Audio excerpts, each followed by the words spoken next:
Welcome to Voyage Daily Tech, the most important news personalized for you every day, supported by Voyage.com. Today we're sharing 5 stories. First, how the tiny island of Anguilla earned $39 million from its .ai domain, a digital gold rush reshaping its economy. Second, Tesla sales created 84% in Sweden, while rival BYD surges ESOs, and we'll explore why many are blaming CEO Elon Musk. Third, how Meta's AI tools created fake Taylor Swift chatbots, sparking legal action in Tennessee's new ELVIS Act to protect artists. Fourth, the race to mine the moon for water ice as rocket fuel, and how a Canadian rover is fueling a fight over the Artemis Accords. And fifth, how China's Xi Jinping and Russia's Vladimir Putin are building a new alliance to challenge the US dollar and create a rival AI bloc. Let's start with a single statistic that might just change your entire perspective on a tiny island's economy. A government just revealed that nearly a quarter of its entire revenue last year came from just 2 letters, AI. The tiny Caribbean island of Anguilla, with a population of only 16,000, has hit an unbelievable digital jackpot. Decades ago, it was assigned the web domain .ai. Now, this wasn't just a random assignment. Back in the early days of the internet, every country and territory was assigned a 2-letter code, a CCTLD, and Anguilla got AI. For decades, it was just a digital footnote. Now, with the explosion in artificial intelligence, that domain has become one of the hottest pieces of digital real estate on the planet. The numbers are astounding. Last year alone, Anguilla raked in $39 million from companies scrambling to register .ai websites, accounting for 23% of the island's total revenue. And the gold rush is accelerating. The number of .ai sites has doubled in the last 12 months. Now, get this. Some projections for 2024 estimate this income could exceed $100 million. That's a massive, unexpected economic shift for such a small nation. Tech companies are paying a fortune for premium addresses. One boss spent a reported $700,000 for the domain new.ai. Another address, cloud.a, I recently sold for $600,000. But this isn't just a story about a lucky windfall, it's about survival. And here's where it gets interesting. Economists have a term for this situation, the resource curse, where a sudden source of massive income, like oil, actually ends up destabilizing an economy. Anguilla's government is keenly aware of this danger. Anguilla's economy has always depended on tourism, an industry threatened by devastating hurricanes. This new stream of tech income is a game changer, providing a powerful way to diversify. The government is already planning to use the funds for a new airport, improved infrastructure, and better healthcare, as well as investing in long-term stability by funding vocational training centres. To manage the boom, Anguilla has partnered with a US tech firm called Identity Digital. They handle the technical side, ensuring the .ai registry is secure. But this is a classic trade-off. To get that stability, Anguilla has outsourced the core infrastructure of its most valuable digital asset, raising complex questions about digital sovereignty. This brings to mind the small Pacific nation of Tuvalu, which licensed out its .tv domain for what its finance minister later called peanuts. While Tuvalu's domain is valuable, in 2019, it only accounted for about 8% of government revenue. Anguilla is using a revenue sharing model, hoping to avoid that same fate.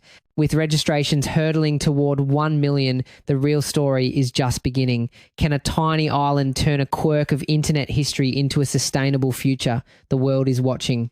And you have to wonder, what happens if the AI hype cools down or in an international dispute? Since Anguilla is a British overseas territory, the UK government ultimately holds authority. The island's future is now tied not just to Silicon Valley, but to global geopolitics. Speaking of massive economic shifts, a different kind of shockwave is hitting the electric vehicle market, and it's centered on a name everyone knows. Tesla. Sales in Sweden just cratered, falling more than 84% in a single month. And it's not just Sweden. The EV giant is in an 8-month sales rout across Europe. In August, registrations in France plunged 47%, in Denmark 42%, in the Netherlands 50%. Believe it or not, this isn't just a temporary dip. We're seeing a fundamental shift. Tesla's overall market share in Western Europe has fallen from 2.5% down to just 1.7% in the last year alone, a major warning sign. We're seeing Tesla stumbling. while at the same time, its Chinese rival BYD is taking a completely different path, sprinting, actually. In Norway, a historic Tesla stronghold, sales grew about 21%, but BYD saw its sales spike 218%. In Spain, Tesla sales were up a strong 161%, but BYD sales exploded by over 400%, outselling Tesla outright. So what's behind this reversal? It seems BYD is executing a brilliant European playbook. They are rapidly expanding their dealer networks and, unlike Tesla's all-electric approach, BYD is offering plug-in hybrids, a huge draw for buyers in areas with developing charging infrastructure. First, Tesla's lineup is aging. The company hasn't released a new mass-market model since 2020. This stagnation isn't an accident. It's a strategic choice that brings both benefits, like focusing on future tech, and comes with inherent risks. While Tesla is looking at the horizon with projects like autonomous driving, competitors like BYD are winning the race today. BYD's vertical integration allows them to bring new models to market in as little as 18 months. One European auto analyst even called a recent statement by Elon Musk that there are no issues with Tesla's European volumes delusional. Beyond the product lineup, there's another factor, and it's a personal one. According to one consumer-focused EV website, over half of potential buyers they surveyed said Elon Musk himself is putting them off buying a Tesla. And there's hard data to back this up. For example, in Germany, Tesla's sales fell nearly 60% right after Musk publicly supported a far-right political party there. Another survey found that 27 million Germans' perception of Tesla had worsened, with the most negative feelings coming from high earners. The site's CEO said his influence has become increasingly polarizing and that Tesla's dominance is no longer a given. What really brought this to a head was the next development. Tesla's own strategy of slashing new car prices has created a trap. It has made its used cars so cheap, they're now competing with its brand new models. In the UK, the average price for a used Model Y has fallen 41% in just 1 year. Take the Netherlands, for example. In January, new Tesla sales fell by over 42%. But in that same month, sales of used Teslas increased fivefold. Potential new car buyers are seeing a slightly used Tesla for a massive discount and jumping on it, cannibalizing the market for new vehicles. This all begs the question, can the company that defined the EV market escape a trap of its own making? From one tech giant's self-inflicted wounds to another's struggle with unintended consequences, let's talk about Meta. AI chatbots built with its own tools have been used to create fake versions of celebrities like Taylor Swift and Scarlett Johansson. According to reports, these fake bots insisted they were the real person and, in some cases, made sexual advances. And this isn't just a few isolated pranks. We're seeing the birth of what experts are calling the impersonation economy. Publicly available, AI tools make it incredibly easy to create digital replicas of anyone for harassment, fraud, or unauthorized commercial use, and our laws are struggling to keep up. In response, Tennessee recently passed the Elvis Act, the first law of its kind, to protect artists from having their voices replicated by AI without permission. It's a sign we're moving to a world where a person's digital identity itself is under threat. This is where the situation takes a more complex turn. The investigation found that Meta's tools also allowed for the creation of chatbots impersonating child celebrities. In one case, a bot even generated a photorealistic shirtless image of a young male star. This all comes as Meta is scrambling to put up guardrails after a leaked internal document suggested its AI products could have sensual chats with teenagers. But what are these guardrails? At their most basic, they are content moderation systems, often just keyword filters. The reality is these systems are often brittle. Researchers have shown they can be bypassed with clever prompts or role-playing, making them more like a flimsy fence than a brick wall.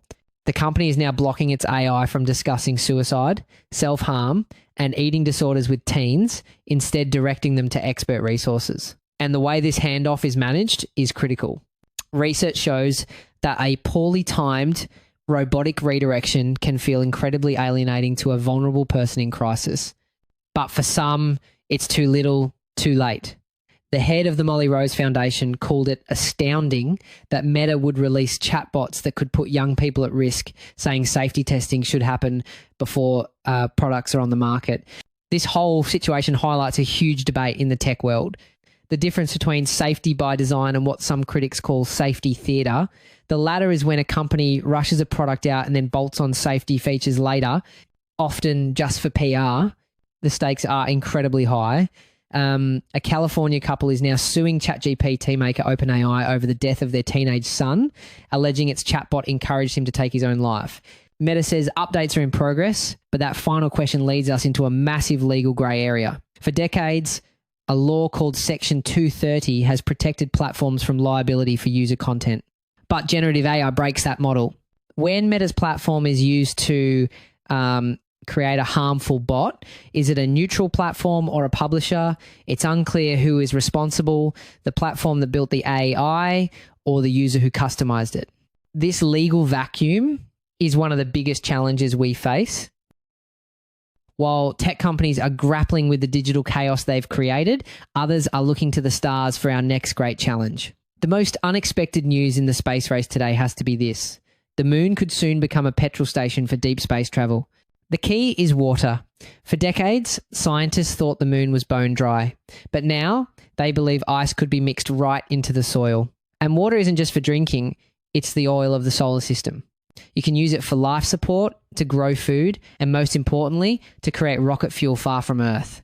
If you have water, you can split it into hydrogen for fuel through a process called electrolysis. This means a spacecraft could launch from Earth, refuel on the moon, and then travel to Mars.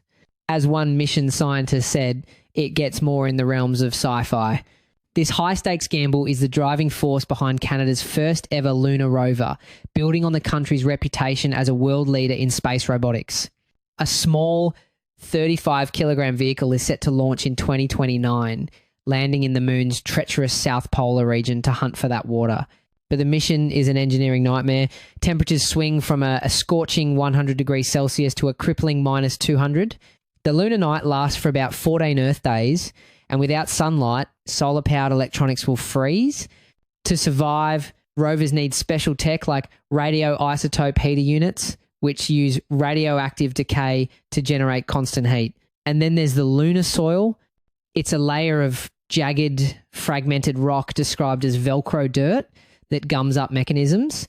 It's made of tiny, sharp, glass-like particles that cling to everything, coating solar panels and grinding down seals. Landing is no guarantee. In just the last year, missions from a US firm and a Japanese company either toppled over or crashed. However, if you zoom out, you'll see another layer of strategy at play, and this one is geopolitical. As a permanent presence on the moon becomes more realistic, a new question is swirling: who owns it? Currently, nobody does, and that's the problem. The 1967 Outer Space Treaty says no nation can claim sovereignty, but it's silent on whether companies can extract and sell resources. The US-led Artemis Accords argue that resource extraction is allowed, but rivals like China and Russia haven't signed, fearing it's a way for the US to dominate the lunar economy.